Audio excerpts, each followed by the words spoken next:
What is going on, guys? Jason Burke here, Styles Clash for Life, coming at you on YouTube, and today I've got some football focus. The Pittsburgh Steelers just finished their Week 11 matchup of the 2023 NFL season, second time this season, playing the Cleveland Browns, this time in Cleveland. Pittsburgh winning their first game by a virtue of 4 turnovers, 2 defensive touchdowns, and the defense carrying us, dragging us, kicking and screaming across the finish line. Pittsburgh wins the first matchup in this series. They now play the second matchup in Cleveland. Things in the division were looking really good for us coming into this week. Baltimore beats Cincinnati on Thursday, keeping them in first place, but giving Cincinnati I think a 5th loss for this season, putting them, I think, at 5-5, I believe. Pretty much on the verge of missing the playoffs. On top of the fact that quarterback, all-star, all-pro quarterback Joe Burrow is out for the season. At the same time, Lamar Jackson goes down with an injury, returns to the game, but Mark Andrews goes down with an injury and is out for the season as well. Also this week, Deshaun Watson goes out with an injury and is out for the season. So, best player on the Cleveland offense goes out for the year. Joe Burrow goes out for the year. Mark Andrews goes out for the year. Cincinnati's on the verge of missing the playoffs altogether. Cleveland is now playing with Dorian Thompson-Robinson, the impressive preseason quarterback with only, I think, 1 or 2 starts under his belt, if at all, because P.J. Walker's been coming in to start when Deshaun Watson wasn't playing either. So things were looking good momentum-wise for Pittsburgh, division-wise for Pittsburgh. Everything was lining up in our favor. With Dorian Thompson-Robinson playing. Obviously, Nick Chubb out for the year as well, as he got hurt in the last matchup against Pittsburgh with that nasty leg twist. So things look to be in our favor. Let's see how it played out, though, because Cleveland comes out. Pittsburgh runs the ball fairly effectively, getting about 5 yards a carry early. Some good 5-yard carries from Najee and Jaylen Warren. Again, Warren looking more explosive and more diverse, but Najee carrying some guys for some good plays as well. The running game starts to get us moving, but out of the gate, first drive, Myles Garrett pounds through Dan Moore and gets a big sack on the 1-inch line, keeping us out of a safety. Could have been called a safety. Sacking Kenny Pickett in the end zone. Second play comes out. Najee gets buried for a negative 1-yard run, puts us again, starting us off inside the 1, punting from our own end zone to start off. So started off slow. Cleveland does come down and score. So Cleveland winds up going into the first half up 10-0. And again, I understand this offense can be conservative. I know that Canada's not the best. I know that Pickett's not the best. But when you have a team with Warren and Najee and Pat Freiermuth, who was back this week, and Deontay Johnson and George Pickens and Darnell Washington and Connor Hayward and Calvin Austin and Allen Robinson, you have all of these guys. You cannot go entire halves with no points. You cannot have an offense that can't get you in field goal range one time in an entire half. It is disgraceful for the level of talent on this team for the offense to be as bad as it is. And Kenny Pickett has regressed this season big time. Big time. And I understand it's not his team anymore, and I understand he doesn't get the best calls, and I understand the line has been wildly inconsistent this year. But Kenny Pickett has had opportunities to throw the ball and has missed wildly a lot, and he looks frazzled under pressure a lot, and his footwork isn't great, and his reading defenses isn't great, and he is going backwards big time. Let's talk about the stats. Anyway, Pittsburgh comes out at the end of the first half, gets down 10-0. Thankfully starts the second half with the ball. Jaylen Warren breaks off a 73-yard touchdown. Beautiful play, just a little flip to the outside. Jaylen Warren takes it. Big touchdown run. Several big broken tackles in this game. Breaks one for the long touchdown run. Breaks several more with big stiff arms, tossing guys to the side, running guys over. Jaylen Warren has this beautiful combination of power and speed. He's so quick and his feet are so good. His cuts are so good, but also using his body, his shoulders, his stiff arms. He's a strong finisher. Love watching Jaylen Warren play. Najee Harris has shown that he is not a bad running back. He's not bad at all. He's played much better these past several weeks with Broderick Jones in the starting lineup. As the line has gotten better, Najee has gotten better. That being said, Jaylen Warren is the better running back. And what's impressive and crazy about that is Najee's a good back, but he was a first-round pick. And maybe he's not as good as a first-round pick would expect to be, but Jaylen Warren is an undrafted free agent. He was an undrafted rookie free agent last year who's in his second year, not drafted in the NFL. What a player. What a steal. What a find. I love this kid. Pittsburgh comes out in the second half, scores that touchdown, drives down into field goal range late in the mid-fourth quarter, gets a game-tying one from Boswell, and then the team gets a chance on both ends to win the game. It's 10-10. Pittsburgh scores 10 unanswered in the second half. Defense shuts Cleveland down in the second half.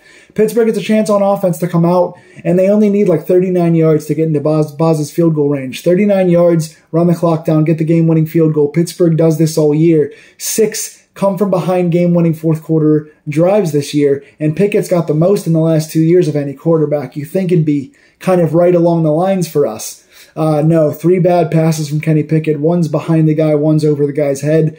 Punt the ball in 18 seconds, and then allow Cleveland to come down with short passes. The biggest thing on the defense is we started pressing up and getting up and expecting runs and short dump-offs from Robinson, which was our big second-half adjustment, which allowed no points for all of the third and most of the fourth. Robinson hit on a couple short slants and a couple short passes in that last drive to get their guys into field goal range, and they went and got the game-winning field goal with just 2 seconds left on the clock. So Cleveland goes up to win this game and gets to 7-3, impressively with their backup quarterback in there as the rookie quarterback, who really is not a great passer, and Dorian Thompson-Robinson does what Kenny Pickett, the first-round draft pick of last year, cannot do, and that's get us into field goal range to win this game. So let's talk about stats. Kenny Pickett, 15 of 28, just over 50% for the day, 106 yards, no touchdowns, no picks. Again, Pickett is not getting a ton of passes. They are calling conservative stuff. They are a run-first team now, which they should be. Pickett is not our leader.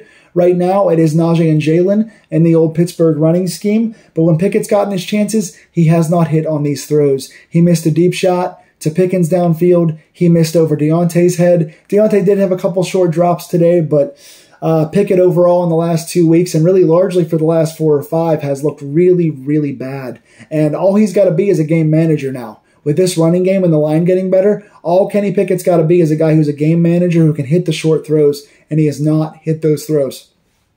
So Kenny Pickett, only 106 yards, big minus for today. He's going backwards big time. Matt Canada also still throwing 1-yard plays and 3-yard plays on 3rd and 12, 3rd and 11, 3rd and 10. We can't get ourselves in 3rd and long situations. The game management overall is poor. I'll give Tomlin a strike for that too. But Matt Canada calling draws and dump-offs and receiver screens and running back screens. Granted, Jalen Warren did convert one of them, but you cannot throw -1 to +4 yard plays when you need 13 yards. Very stupid, very conservative, very bad team-like. Matt Canada, Kenny Pickett, even Mike Tomlin for the game management, all negatives today.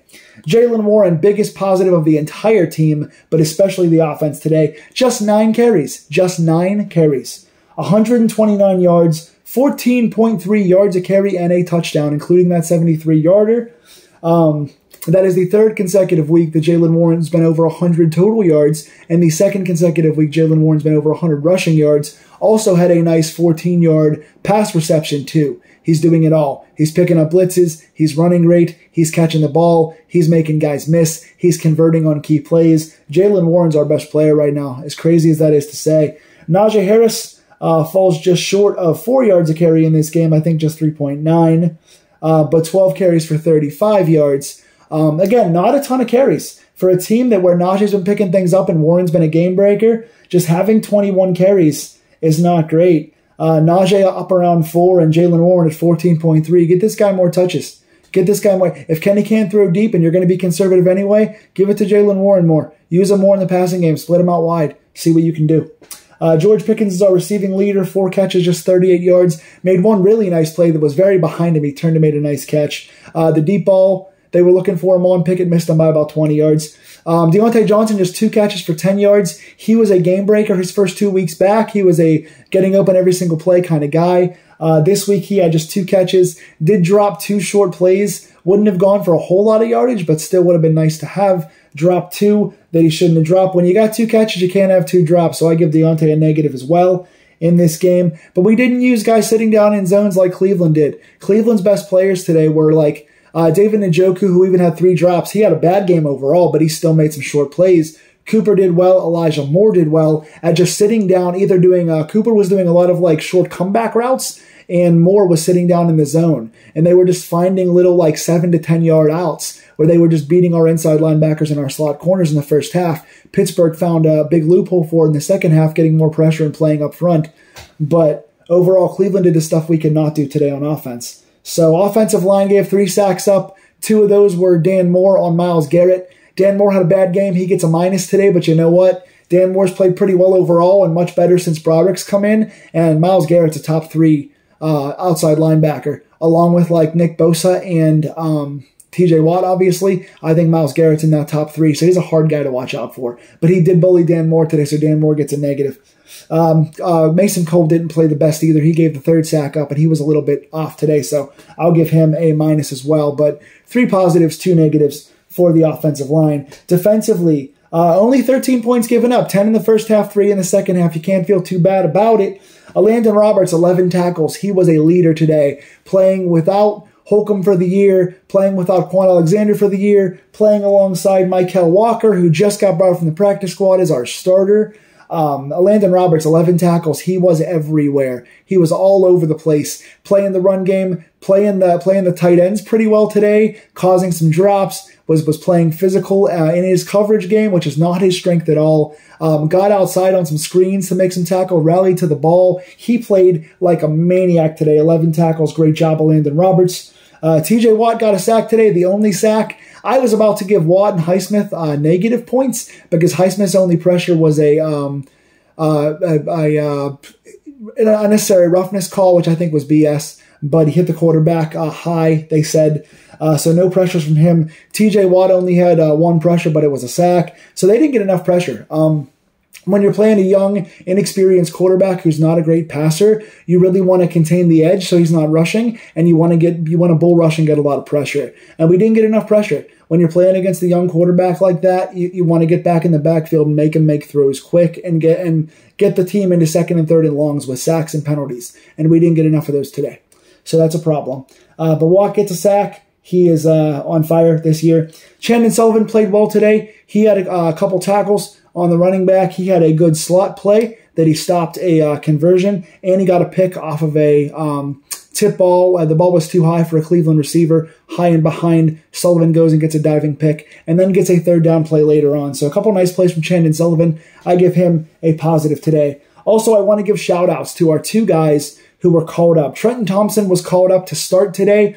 He was a preseason player that played decently, practice squad guy. He's been on and off the team. But Keon O'Neal is on IR now, missing the next 4 weeks. Our leader, Minka Fitzpatrick, has been out for a long time and is still out. So Trenton Thompson was called up to play alongside DeMonte KZ today and didn't play badly. He had 5 tackles. He rallied to the ball. He missed a few. He definitely missed a few. But overall, nothing big given up in coverage, and did make some nice tackles in the run game, rallying to the ball late downfield today. So I give Trenton Thompson a positive for playing here on short notice. With little expectation. Michael Walker, same thing. He was in on a few tackles. I think he had 3 tackles today in the run game, was pursuing the ball and playing coverage pretty well. So, yeah, he's a veteran. He had 105 tackles last year and 2 picks. He's a really good guy to have, considering 2 of our probably our 2 best inside linebackers are out for the year now. So to have this guy come in as our 4th or 5th guy, played pretty well today. He gets a positive. Cam Hayward, 5 or 6 tackles in there today, played pretty well. Pat Peterson